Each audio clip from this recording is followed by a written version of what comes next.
Assalamualaikum warahmatullahi wabarakatuh.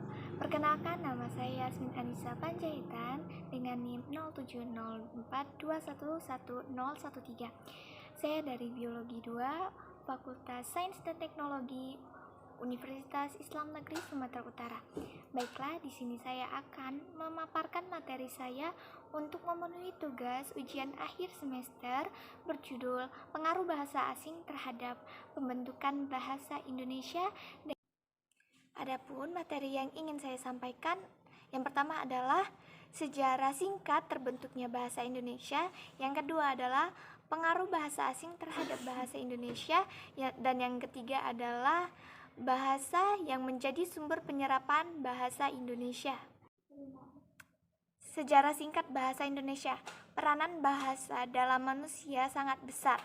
Hampir dalam semua kegiatan manusia itu sangat memerlukan bantuan bahasa. Sejarah perkembangan bahasa Indonesia dibedakan dalam 3 periode. Yang pertama adalah periode sebelum Sumpah Pemuda, kedua adalah periode Sumpah Pemuda, sampai yang ketiga adalah periode kemerdekaan Republik Indonesia, dan periode pasca proklamasi kemerdekaan sampai dengan sekarang. Dalam pertemuan Kongres 2 Bahasa Indonesia pada tahun 1954 mengakui bahwa bahasa Indonesia berasal dari bahasa Melayu. Dalam catatan bahwa bahasa Melayu memiliki sejarah yang cukup panjang, dari batu-batu tertulis yang ditemukan seperti Kudukan Bukti, Talang Tuwo, Kota Kapur, dan lain-lain sebagainya. Dari bukti ini dapat diduga bahwa secara lisan beberapa abad sebelumnya bahasa Melayu sudah digunakan masyarakat orang Melayu. Ada beberapa faktor yang memengaruhi tersebarnya bahasa Melayu di Nusantara. Yang pertama adalah sebagai bahasa pokok dari Kerajaan Sriwijaya. Bahasa Melayu adalah bahasa yang digunakan oleh Kerajaan Sriwijaya sebagai salah satu kerajaan di Nusantara yang berpusat di Sumatera bagian selatan dan Riau.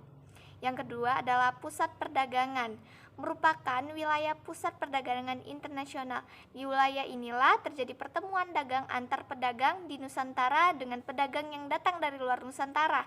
Yang ketiga adalah sebagai pusat peradaban. Kerajaan Sriwijaya menjadi pusat pendidikan, kebudayaan, dan keagamaan agama Buddha sebagai pusat pembelajaran agama Buddha. Yang keempat adalah berdasarkan letak. Kerajaan Sriwijaya ini di Selat Malaka menjadi pintu masuk para pedagang dan ke Nusantara, sehingga frekuensi dan intensitas pertemuan dan komunikasi sangat tinggi di jalur ini. Dan yang terakhir adalah sistem bahasa yang sederhana. Bahasa dan sastra Melayu. Bahasa Melayu memiliki sistem bahasa yang sangat sederhana, tidak mengenal tingkatan bahasa, serta terbuka sehingga mudah dipelajari. Selanjutnya adalah pengaruh bahasa asing terhadap bahasa Indonesia. Bahasa Indonesia sebagai alat berintegrasi dan beradaptasi sosial. Saat seseorang melakukan adaptasi di lingkungan sosial, maka seseorang tersebut akan menggunakan bahasa yang disesuaikan dengan situasi dan kondisi. Penggunaan lebih dari satu bahasa secara bergantian dilatar belakangi dan ditentukan oleh situasi dan kondisi yang dihadapi oleh penutur dalam tindakan bertutur. Kedewibahasaan bahasaan merupakan salah satu fenomena dua bahasa dalam suatu tindakan tutur. Di era globalisasi saat ini, beberapa orang menganggap bahwa bahasa Indonesia bagian dari penghambatan proses komunikasi yang dilakukan secara global karena bahasa Indonesia tidak digunakan secara global. Hal ini menyebabkan bahasa Indonesia tampak tidak begitu memfasilitasi proses globalisasi. Semakin tinggi kualitas kesalahan bahasa, semakin sedikit tunjang pengajaran bahasa itu tercapai. Adapun kedudukan bahasa Indonesia sekarang itu, yang pertama adalah bahasa nasional, yaitu bahasa Indonesia memiliki kedudukan di atas bahasa-bahasa daerah. Yang kedua adalah bahasa negara, yaitu sebagai bahasa resmi negara Kesatuan Republik Indonesia. Yang ketiga adalah bahasa Indonesia dilakukan sebagai bahasa negara pada tanggal 18 Agustus 1945 pada Undang-Undang Dasar 1945. Selanjutnya adalah bahasa sumber yang menjadi penyerapan bahasa Indonesia. Suatu bangsa yang telah kontak dengan bangsa lain sejak permulaan sejarahnya sangat sulit menghindari percampuran bahasanya. Bahasa yang dianggap sebagai bahasa paling asli pun tidak menutup kemungkinan merupakan hasil percampuran antara dua bahasa atau lebih. Bahasa Melayu yang menjadi dasar bahasa Indonesia telah menyerap unsur-unsur bahasa asing sebelum diresmikannya sebagai bahasa negara. Bahasa sumber penyerapan bahasa Indonesia adalah bahasa Sanskerta, bahasa Arab, bahasa Belanda, bahasa Inggris, bahasa Cina, bahasa Persia, bahasa Tamil, bahasa Hindi, dan bahasa Portugis. Kapan penyerapan itu terjadi? Sangat sulit ditentukan secara pasti. Hal ini terjadi karena pengambilan kata-kata dari suatu bahasa awalnya secara lisan. Kata-kata atau unsur dari bahasa lain baru ditulis setelah lama digunakan dalam bahasa lisan untuk keperluan komunikasi lisan, dan demikian prasasti berbahasa Melayu yang terdapat bahasa lain tentunya kata-kata tersebut sudah lama dipakai atau masuk dalam bahasa Melayu. Selanjutnya adalah bahasa sumber penyerapan kata. Menurut Sudarsono, bahasa sumber adalah bahasa yang memberi kepada bahasa lain atau bahasa yang kata-katanya diambil oleh bangsa lain. Pada awalnya ada 5 bahasa di dunia yang terkenal sebagai bahasa sumber, yakni bahasa Yunani, bahasa Latin, bahasa Sanskerta, bahasa Cina, dan bahasa Arab. Bahasa Yunani dan bahasa Latin menjadi sumber pengambilan bahasa-bahasa di Eropa seperti bahasa Inggris, bahasa Perancis, bahasa Jerman, bahasa Spanyol, dan lain-lain sebagainya. Sementara itu, bahasa Cina menjadi sumber pengambilan bahasa di Asia Timur seperti Jepang, Korea, Vietnam, dan lain-lain sebagainya. Bahasa Sanskerta sebagai sumber pengambilan bagi bahasa-bahasa di Asia Selatan seperti bahasa Burma, Thai, Kamboja, dan Indonesia, dan lain-lain sebagainya. Bahasa di Eropa Selatan adalah bahasa Portugis, Spanyol, dan bahasa Indonesia banyak menyerap dari bahasa Arab.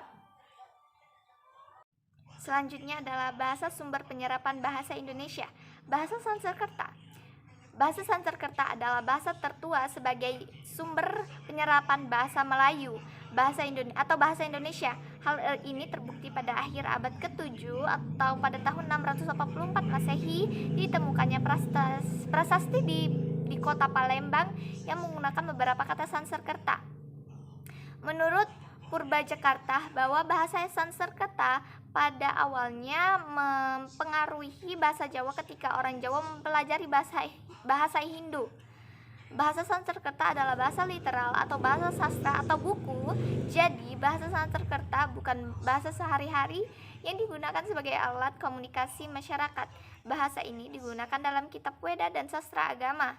Kata-kata serapan dari bahasa Sanskerta adalah yang pertama itu aneka, angkasa, antara, antariksa, anugerah, asmara, atau bahagia, bahasa, bahaya, bangsa, bayangkara, bencana, berita, biaya, dan lain-lain sebagainya.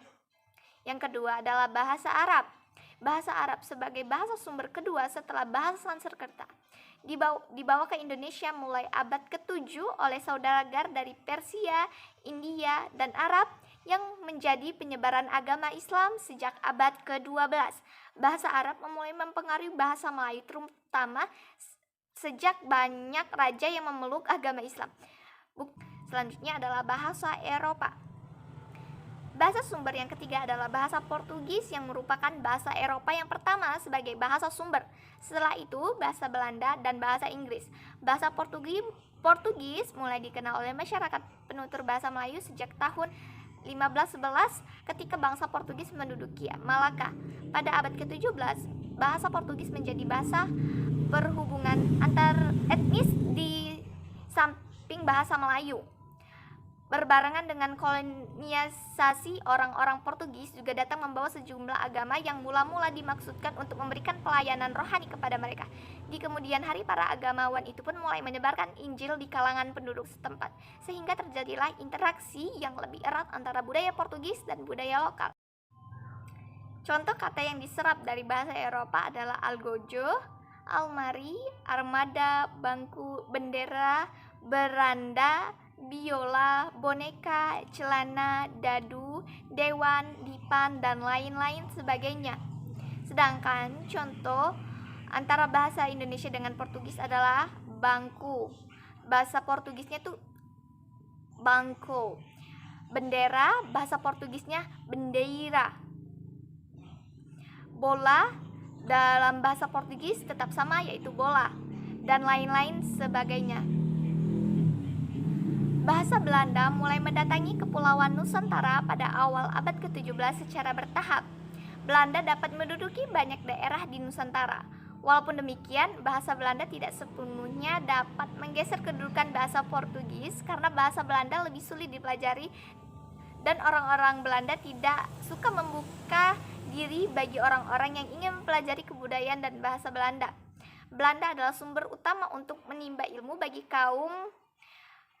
kaum pergerakan.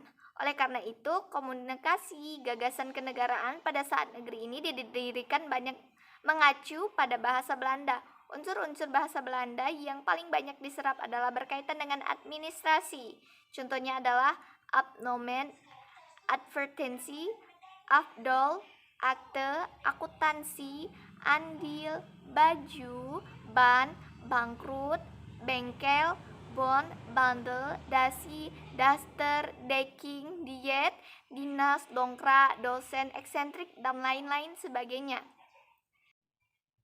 Selanjutnya adalah bahasa Inggris. Bangsa Inggris pernah menduduki Indonesia walaupun tidak lama. Raffles menginvasi Batavia pada tahun 1811 dan bertugas selama 5 tahun sebelum dipindahkan ke Singapura. Ia juga bertugas di Bengkulu pada tahun 1818 pada tahun 1696 Inggris pernah mengirim utusan Ralph Orp ke Padang, tetapi mendarat di Bengkulu dan menetap di sana. Di sana ia membangun benteng Fort Melbourne pada tahun 1714 sampai dengan 1719. Hal ini membuktikan bahwa bangsa Inggris telah kontak dengan pusat pemakaian bahasa Melayu. Setelah kemerdekaan, kata serapan dari bahasa Inggris masuk ke dalam kosakata Indonesia melalui hubungan internasional. Namun ada sejumlah kata Inggris yang sudah dikenal sejak masa penjajahan Belanda. Kata-kata ini diserap saat Inggris berkoloni di Indonesia di antara masa kolonialisme Belanda seperti yang telah diuraikan pada materi di atas. Beberapa di antara kata-kata serapan masa itu sudah betul-betul terserap dan disesuaikan lafalnya ke dalam bahasa Melayu seperti kalar, sepanar, waistcoat. Demikian halnya dengan kata-kata Inggris di bidang olahraga yang memang sudah populer dan dikenal pada masa penjajahan Belanda seperti badminton, keeper, goal, brigade. Contoh bahasa Inggris yang menjadi serapan bahasa Indonesia adalah bar, boycott, benefit, boss, briefing, check, debat, era, dan lain-lain sebagainya. Dalam penetapannya, bahasa Inggris menempati tempat spesial karena bahasa Inggris dijadikan sebagai bahasa internasional tentunya. Bahasa Inggris juga ikut andil dalam perkembangan bahasa Indonesia. Bahasa Inggris tengah menjadi kecintaan dan berada pada proporsi utama dalam komunikasi sehingga rasa cinta terhadap bahasa Indonesia harus terkalahkan oleh bahasa Inggris. Lalu, apa upaya yang dapat kita lakukan untuk pelestarian bahasa Indonesia? Yang pertama adalah kita tidak menggunakan bahasa asing secara berlebihan. Saat seseorang menggunakan bahasa asing dengan terus-menerus, hal tersebut dapat membuat ia lupa dengan bahasa Indonesia, seperti halnya jika kita tinggal di luar negeri dan selalu menggunakan bahasa daerah setempat. Lama-kelamaan kita bisa saja lupa dengan bahasa asal kita, yaitu bahasa Indonesia. Yang terakhir adalah meningkatkan rasa kebanggaan dengan menggunakan bahasa Indonesia. Kita sebagai bangsa Indonesia harus bangga terhadap bahasa Indonesia karena dengan adanya bahasa Indonesia dapat menyatukan seluruh ras, agama, serta suku yang ada di berbagai macam daerah di Indonesia. Segala perbedaan tidak dirasakan oleh seluruh elemen masyarakat karena disatukan dengan satu bahasa, yaitu bahasa Indonesia. Baiklah, sekian materi dari saya. Kurang dan lebihnya saya mohon maaf. Jika ada yang ingin bertanya ataupun memberikan kritik juga saran, bisa komen di bawah situ ya. Wassalamualaikum warahmatullahi wabarakatuh. Terima kasih.